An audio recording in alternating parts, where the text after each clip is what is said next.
എല്ലാരും നല്ല മിടുക്കരായിട്ടല്ലേ വന്നിട്ടില്ലേ? എല്ലാരും രാവിലെ എന്താ ചെയ്ത് എണീച്ച് കഴിഞ്ഞ ഉടനെ പല്ല് തേച്ചു. പിന്നെ ഭക്ഷണം കഴിച്ച് അങ്കൻവാടിയിൽ വന്നു അല്ലേ? അപ്പൊ രാവിലെ ഇവിടുത്തെ മോർണിംഗ് സ്നാക്കിന് എന്താ കഴിച്ച്? കടലയും പാലും കഴിച്ചു അല്ലേ? അപ്പൊ നല്ല മിടുക്കന്മാരായി, നല്ല ശക്തിയോടെ പാലും കടലയൊക്കെ കഴിച്ചാൽ നല്ല ശക്തി ഉണ്ടാവില്ലേ? നല്ല ആരോഗ്യം ഉണ്ടാവില്ലേ? അതാ പറഞ്ഞിട്ടാണ് നല്ല ആരോഗ്യം. അപ്പൊ നമുക്കിന്ന് കലകളെ കുറിച്ച് പഠിക്കാം. എന്താ? എന്തിനെ കുറിച്ച്? കലകളെ കുറിച്ച്. മുഖത്തുള്ള കലയല്ല കേട്ടാ. എന്തല്ല, നമ്മുടെ നാട്ടില് വിവിധ തരത്തിലുള്ള കലാരൂപങ്ങളുണ്ട്. ഏതല്ല പലതരത്തിലുള്ള കലാരൂപങ്ങളുടെ പേരറിയാവോ? ഒന്ന് പറഞ്ഞാട്ടെ. ഏതെല്ലാം?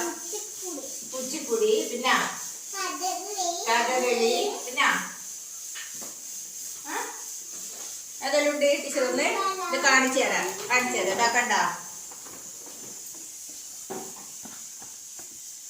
പലതരത്തിലുള്ള കലാരൂപങ്ങളെ കണ്ടാലേതാ? കഥകളി, മോഹിനിയാട്ടം, ഓട്ടംതുള്ളൽ, കുച്ചിപ്പുടി, അങ്ങനെ ഒരുപാട് തെയ്യം, അങ്ങനെ ഒരുപാട് കലാരൂപങ്ങളുണ്ട്. ഇവരുടെ എല്ലാം കണ്ടാൽ നിങ്ങൾ ശ്രദ്ധിച്ചോ? പലതരം വേഷങ്ങൾ അല്ലേ?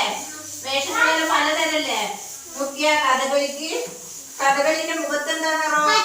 പച്ച അല്ലേ? പിന്നെ അതിന്റെ ഒരു ഷാളുണ്ട്, വെള്ള ഷാളല്ലോ. മോഹിനിയാട്ടത്തിന്റെ എന്ത് വേഷ? മഞ്ഞയല്ല, വെള്ള നിറത്തിലുള്ള അല്ലേ? അങ്ങനെ ഓരോ കലാരൂപത്തിന് ഓരോ വേഷങ്ങളായിരിക്കും അല്ലേ? അപ്പൊ ഇതെല്ലാം ആടാൻ കളിക്കാൻ ഒരുപാട് ആൾക്കാരുടെ സഹായം വേണ്ടി വരും അല്ലേ? ഇത് ഒരുപാട് ആൾക്കാർ കൂടിയിട്ടാണ് കണ്ടില്ലേ? അങ്ങനെ ഒരുപാട് ആൾക്കാരെ സഹായം. അപ്പൊ നമ്മുടെ നാട്ടില് പിന്നെ ഇങ്ങനെ ഓരോ വർഷവും ഇങ്ങനെ ഈ സീസണിലല്ലാണ്ട് തന്നെ നമ്മുടെ നാട്ടിൽ ഇങ്ങനെ പല കലാരൂപങ്ങളും ഇങ്ങനെ നടന്നുകൊണ്ടേ ഇരിക്കുന്നുണ്ട്. അപ്പൊ നമ്മൾ ഉത്സവം കാണാൻ പോയാല് എന്താ അവിടെ ഉണ്ടാവുക? ഉത്സവം കാണാൻ പോയാല് പ്രധാനപ്പെട്ട ഉത്സവം കാണാൻ പോയാൽ എന്താ ഉണ്ടാവും? അവിടെ ആന ഉണ്ടാവും അല്ലേ? പിന്നെ എന്തുണ്ടാവും?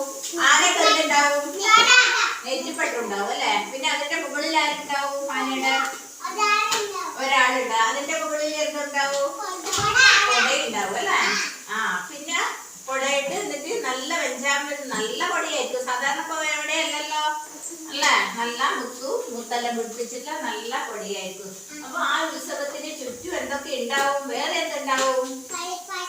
അല്ല, കളിപ്പാട്ടല്ല. ഉത്സവത്തിന് ആനയിലും പോകുമ്പോ നമുക്ക് വേറൊരു ശബ്ദം ഉണ്ടാവും. എന്താ ഉണ്ടാവുക? ചെണ്ട ഉണ്ടാവും. ആരാ പറഞ്ഞേ? അവള് പറഞ്ഞ അവൾക്കെല്ലാം നെയ്യടി കൊടുത്ത ചെണ്ട ഉണ്ടാവും അല്ലേ? ചെണ്ട കുട്ടിയെല്ലാം ഉത്സവം ഉണ്ടാക്കുക. ആ ഉത്സവത്തിന് നമുക്ക് ചെണ്ട കൊട്ടുമ്പോൾ ഏറ്റവും കാണാനുള്ള നല്ല ഭംഗി ഉണ്ടാവുക. അപ്പൊ നമുക്ക് ആ ചെണ്ട കൊട്ടുന്ന ഒരു പാട്ട് പാടിയാലോ? ടീച്ചർ ഒരു പാട്ട് പാടിത്തരാം. അപ്പൊ പാട്ട് പാടിത്തരട്ടെ, എല്ലാവരും കേൾക്കണേ. ചെണ്ട കൊട്ടണ കണ്ടിട്ടുണ്ടോ? ഏതുപോലെ ചെണ്ട കൊട്ടണ കണ്ടിട്ടുണ്ട്, ഇതുപോലെ. എങ്ങനെയാ? ഡിണ്ടണ ഘണ ഘണ ഡിണ്ടം ഗണ ഗണ ഡിണ്ടം ഗണ ഗണ ഡിണ്ടം ഗണ ഗണ ഡിണ്ടം ഗണ ഗണ. അതിലേക്ക് പിന്നെ താളം കൊട്ടണ കണ്ടിട്ടുണ്ടോ? ഏതുപോലെ താളം കൊട്ടണ കണ്ടിട്ടുണ്ട്, ഇതുപോലെ. ചിം ചിരി ചിം ചിരി ചിം, ചിം ചിം ചിരി ചിരി ചിം, ചിം ചിം ചിരി ചിരി ചിം. പിന്നെന്താ? കുഴലൂതുന്നത്. കുഴലൂതണ കണ്ടിട്ടുണ്ടോ? ഏതുപോലെ കുഴലൂതണ കണ്ടിട്ടുണ്ട്, ഇതുപോലെ. എങ്ങനെയാ?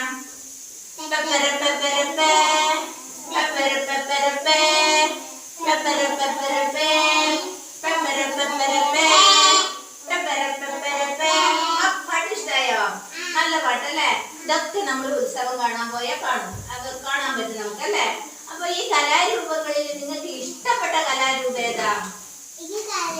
കഥകളി. ഗുഡ്. അവൾക്ക് കഥകളിയാണ് ഇഷ്ടം. പിന്നെ ആൾക്ക് എന്താ ഇഷ്ടം? ഇഷ്ടപ്പെട്ട കലാരൂപം കളറുള്ളതാ. വേറെ ആർക്ക് എന്താ ഇഷ്ടം? പറഞ്ഞ ഇവിടുത്തെ കഥകളി ഇഷ്ടം. പിന്നെ ആർക്കൊന്നും ഇഷ്ടമില്ലേ കാണാൻ പോയാൽ? എനിക്കെന്താ ഇഷ്ടം?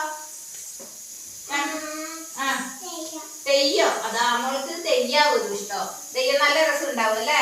തെയ്യം എന്ന് പറഞ്ഞാൽ ഒരുപാട് രൂപങ്ങൾ ഉണ്ടാവും അല്ലേ? പല തരത്തിലുള്ള രൂപങ്ങളുണ്ട്. തെയ്യം ഇഷ്ടമാണ്. അപ്പൊ നമ്മുടെ നാട്ടിൽ ഇപ്പൊ തെയ്യം, പലതരത്തിലുള്ള തെയ്യങ്ങളെല്ലാം എല്ലാരും തെയ്യം കാണാൻ പോണം കേട്ടോ. തെയ്യം നല്ല രസമുണ്ടാവും. പല രൂപത്തിലുള്ള തെയ്യം ഉണ്ടാവും. കാണാൻ നല്ല ഭംഗിയായിരിക്കും. അപ്പൊ എല്ലാരും തെയ്യം കാണാൻ പോണം. അപ്പൊ നമുക്ക് ഇന്ന് നമുക്കിത് നിർത്താം അല്ലെ? നാളെ ഇനി തുടങ്ങാം പോരെ? എല്ലാരും പഠിത്തില്ലേ? എന്നാ ഓക്കെ.